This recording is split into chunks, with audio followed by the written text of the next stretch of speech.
Este é o Análise de Obras. E hoje nós iremos falar do segundo episódio da quarta temporada de Black Mirror, Archangel. Meu nome é Francisco Parente. It's completely safe. Sure it is. Meu nome é Henrique Oliveira.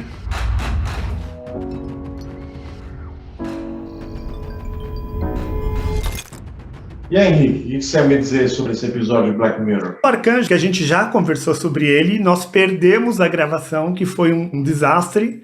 E nós estamos aqui para falar de novo do Arcanjo. E o nosso bate-papo primeiro, ele estava bom. O Arcanjo é um grande episódio, que ele trata de uma questão muito complexa, né? Da relação de uma mãe muito controladora e muito cuidadora e de uma filha que tem a sua própria liberdade. Uma filha adolescente que tem a sua própria liberdade, mas as coisas não são tão claras assim para nós. É porque a filha acaba indo para um caminho muito perigoso, mas a mãe, ao mesmo tempo, não sabe como lidar com isso. Uma das coisas que eu lembro que a gente conversou é o seguinte: de quem que você sentiu mais dó no final? Da filha ou da mãe? Eu senti mais dó da filha. Eu senti dó dela, mas eu senti mais dó da mãe no final. Porque a filha foi vitimizada pela circunstância da tecnologia. Eu acho que o cerne, inclusive, do episódio em si é o quão a gente deveria cuidar de um filho. Você acha que é isso que está no episódio? O que você acha que é o centro desse episódio? Eu acho que o centro desse episódio é justamente isso. Porque, por exemplo, ela preserva a filha das dores, de ver a violência. Porque a mãe, ela acaba, quando ela vê que ela está prejudicando a filha na infância,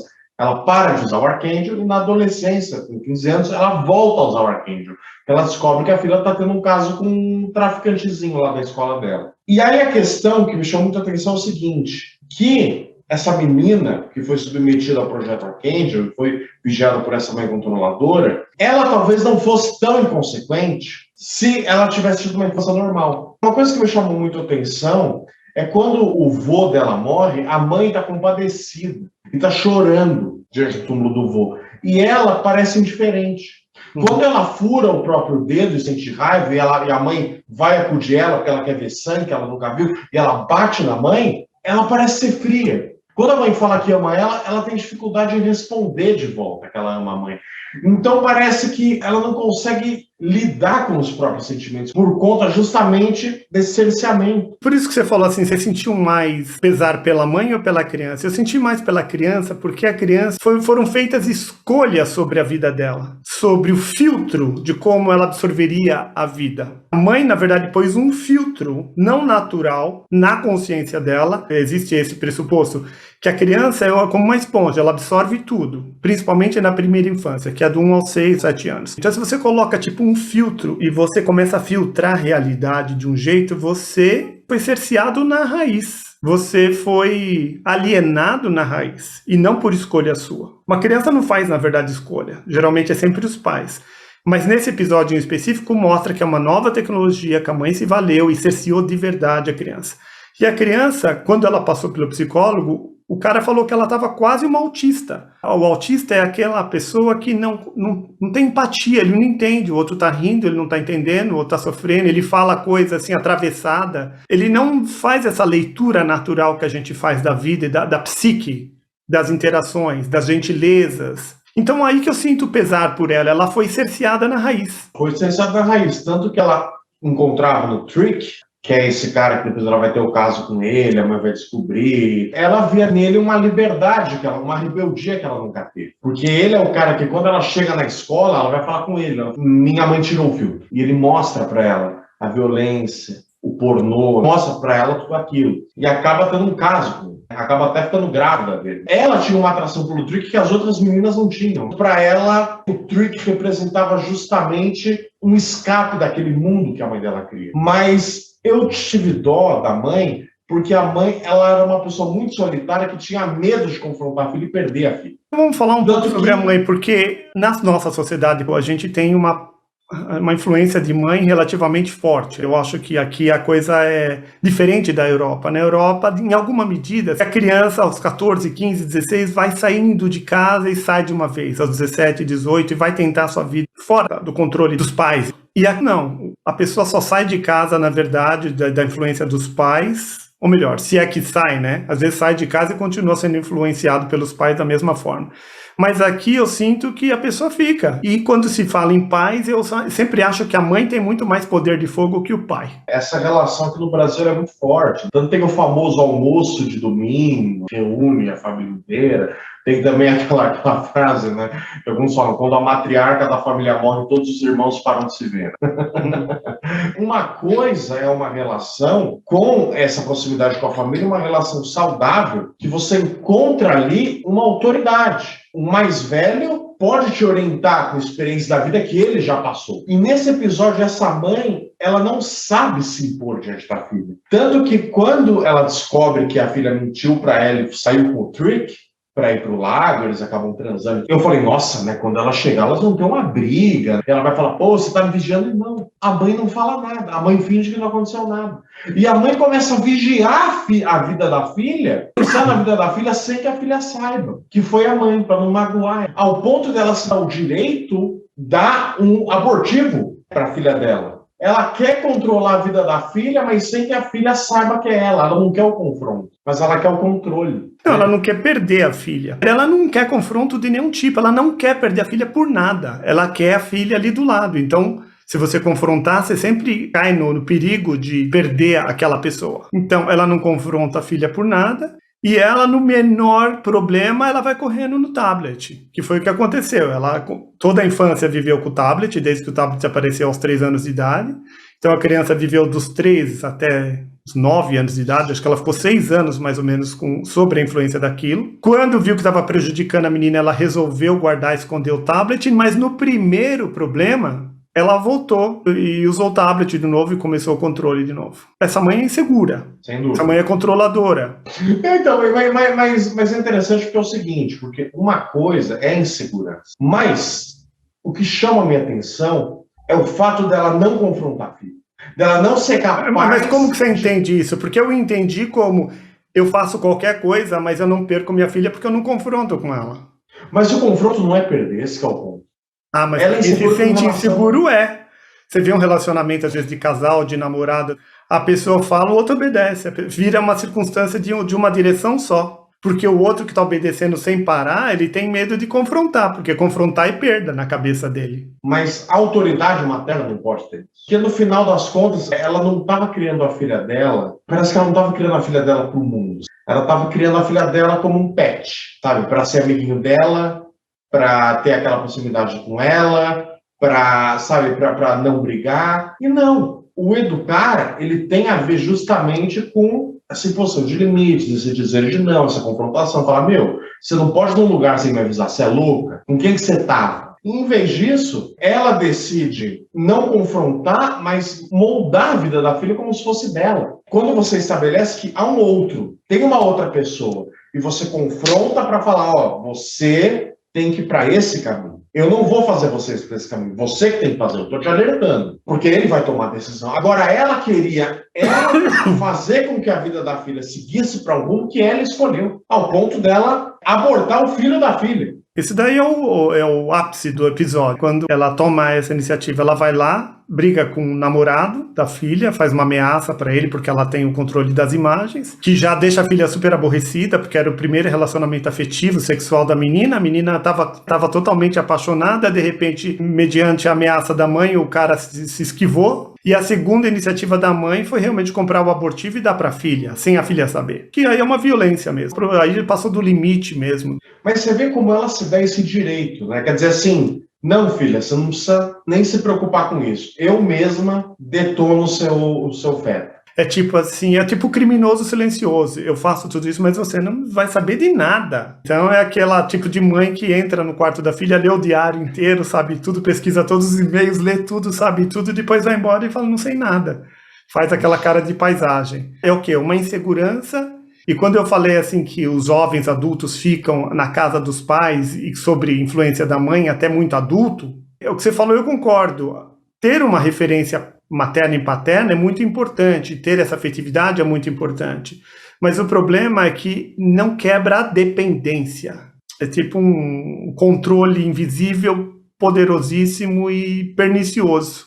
E a única referência que eu tenho forte contra isso é a minha experiência no Osho, que a gente fazia uma terapia lá que chamava Primal Feelings, e aí você fazia interação como se fosse pai e mãe, principalmente a mãe, e chegava uma hora que você tinha que destruir o elo, cortar o cordão umbilical da mãe, dessa dependência. Então eu lembro que eles davam um porrete lá e davam um objeto de porcelana e você tinha que pegar o porrete, quebrar o negócio, estilhaçar, voava o negócio para tudo quanto é lado. E as pessoas choravam. E eu acho que isso é importante. Então eu acho que a menina, quando ela catou aquele tablet, ela deu na cara da mãe até dizer chega, ela fez mais ou menos essa terapia do Osho. Ela fez essa terapia de quebrar o vínculo com a mãe para ela ser ela, para ela tentar ser ela. Se ela agora conseguir cortar esse ela vai tentar ser ela. Pode ser que ainda não consiga. Então, mas falando em corte, interessante, que você falou dessa coisa da filha, do filho, de cortar o cordão umbilical. Ela, como a gente acabou de falar, não sabe distinguir o que é a vida da filha e o que é a vida dela.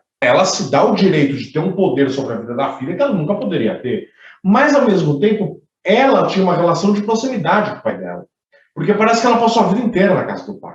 A gente nem sabe como ela conseguiu esse filho. E a gente também não sabe o que aconteceu com a mãe dela. Você acha que se o pai dela tivesse encerrado esse elo, ela teria sido uma pessoa menos insegura e ela teria sido uma mãe melhor para a filha dela? O pai tinha aquele ponto de vista apresentado no início do episódio que ajuda muito a narrativa. Ele fala assim, a gente abria a porta e as crianças iam para fora e viviam suas vidas. Era assim que se educava.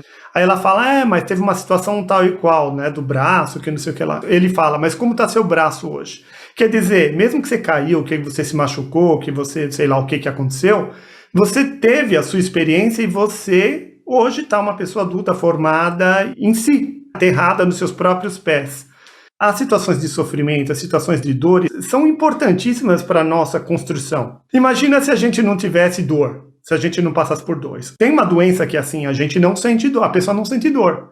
Você põe a mão em cima de um fogão, lá de uma boca de fogão queimando, você queima a mão e não sabe. O sentir dor é parte importantíssima do nosso processo de sentir e se colocar no mundo. A dor, o descaso, todos esses pequenos meandros que a própria psique oferece, as ameaças do mundo, eles são importantíssimos para a nossa construção de si. Então, a mãe que quer controlar muito e que quer aliviar todas essas circunstâncias, ela, na verdade, ela faz um movimento muito ruim contra o próprio filho. E eu acho que as mães, elas padecem muito desse mal, elas querem muito proteger, muito controlar. E você falou assim, mas a mãe deveria preparar a criança para o mundo.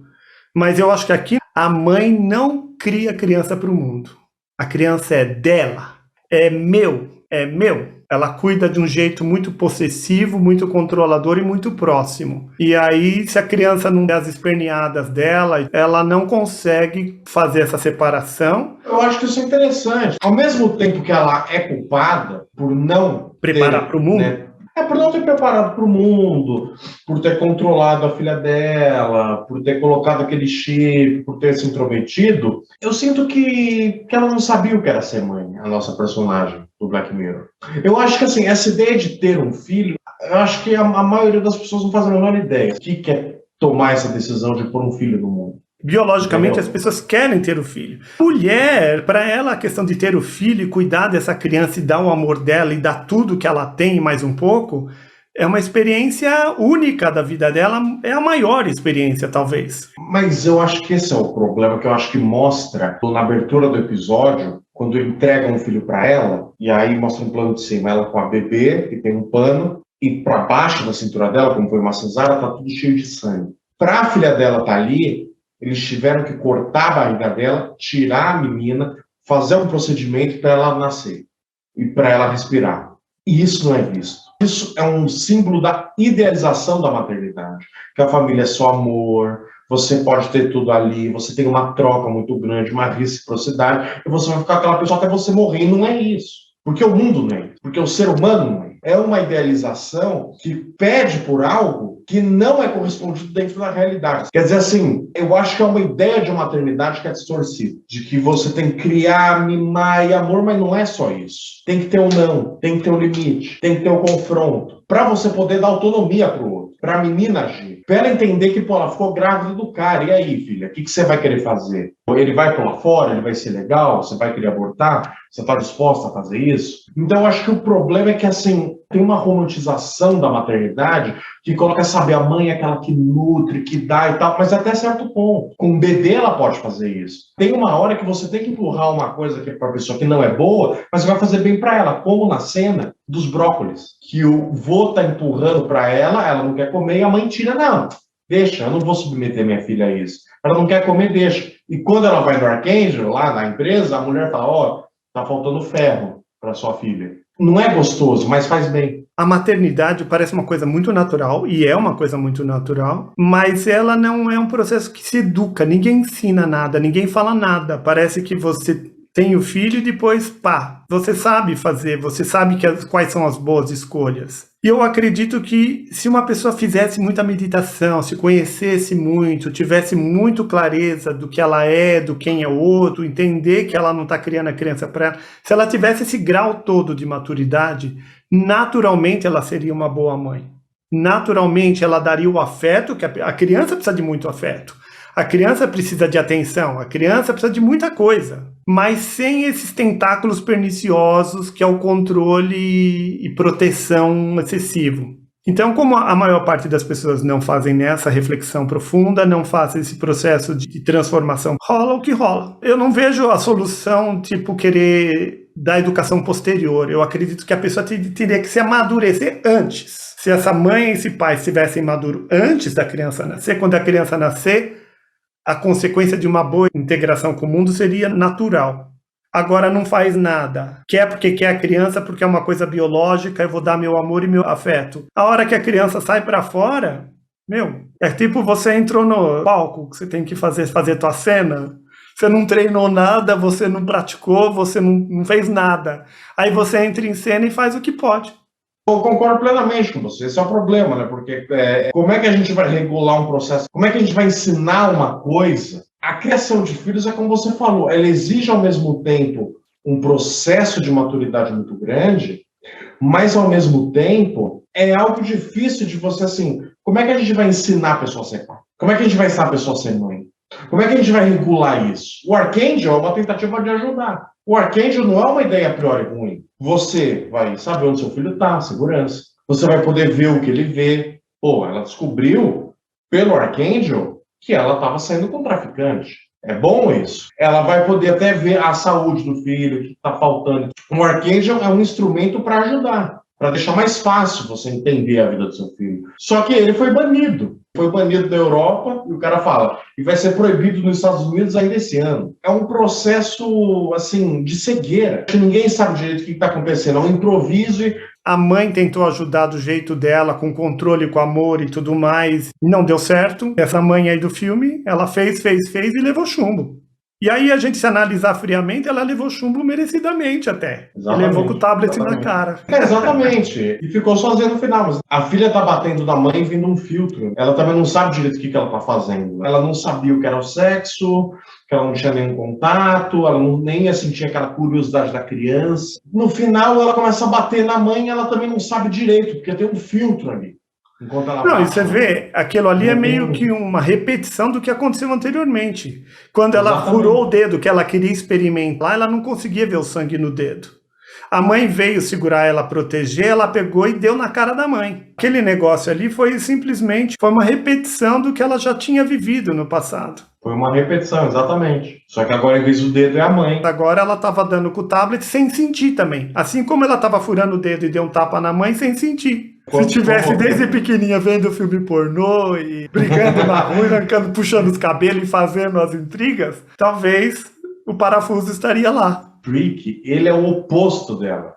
No sentido de que quando ele briga, ele fala assim, puta, agora eu vou chegar em casa e vou tomar outro murro na boca do meu pai, porque eu briguei. Quer dizer, então o pai do Trick é o contrário, ele é o excesso da autoridade. Fez ele ficar desesperado para sair de casa e acabar se movendo com o tráfico. Eu pensei também nisso, são dois extremos. O outro apanha e vai levar confronto em casa brabo. A outra faz também a coisa errada, chega em casa não tem confronto. Tudo que é muito desequilibrado, não dá certo. Despiroca. Você acha que é possível achar um equilíbrio? Eu volto na minha história da meditação. O equilíbrio vem antes. Se a pessoa se trabalhou, filosofou, fez muita reflexão, leu bastante, procurou entender a vida nos vários meandros e encontrou um tanto de silêncio em si, Quando vem a criança, quando vem os problemas de saúde, quando vem a morte, quando vem as coisas cabeludas que a vida apresenta, a pessoa tem mais presença e mais consciência para lidar com o problema. Quando a pessoa não trabalhou nada, é tipo, te empurra na vida, e quando vem a morte, quando vem o problema do imposto, quando vem o problema da perda do dinheiro, quando vem, a pessoa desestabiliza, cai, rola, quebra, se bate com a cara na parede e vai. Então trabalha antes. Não fez antes, leva. Os 3 elementos que a gente sempre avalia. Roteiro, filosofia, né? O quanto esse episódio faz a gente refletir. Inserido no Black Mirror. E como inserido tá no Black Mirror. Então vai, com qual que você quer começar? Roteiro. O que você achou? O roteiro eu achei demais, né? Eu achei uma história muito bacana, muito complexa, muito bem trabalhada. É um episódio que só tem, acho que em torno de 1h e 50 minutos. Ele narra 3 fases da vida da menina, com 3 anos, depois ela com 10 anos, depois ela com 15 anos. Eu achei, assim, um episódio muito bem trabalhado. Você entende a mãe, mas por um lado você entende a filha, mas por um lado você acha que tá todo mundo errado. Você fica com dó da mãe que sai ensanguentada na rua com um tablet quebrado, tentando buscar a filha. E você fica preocupado.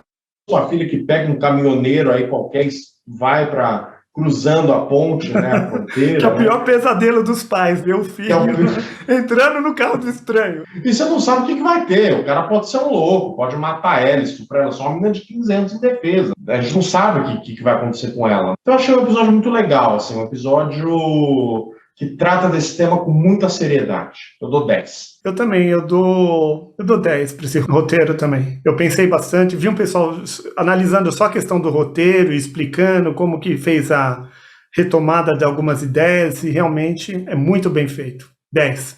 E a questão filosófica, te botou para pensar? Não, com certeza. É um episódio que é legal, porque esse episódio ele não apresenta nenhuma solução, assim, nenhuma resposta bonitinha, acabada. Ele vai colocando problemas humanos, confusos, que muitas vezes, sabe, a gente não tem a solução, a gente não sabe, a gente cria uma solução como o Archangel, que é um instrumento maravilhoso, mas que ao mesmo tempo pode destruir uma família.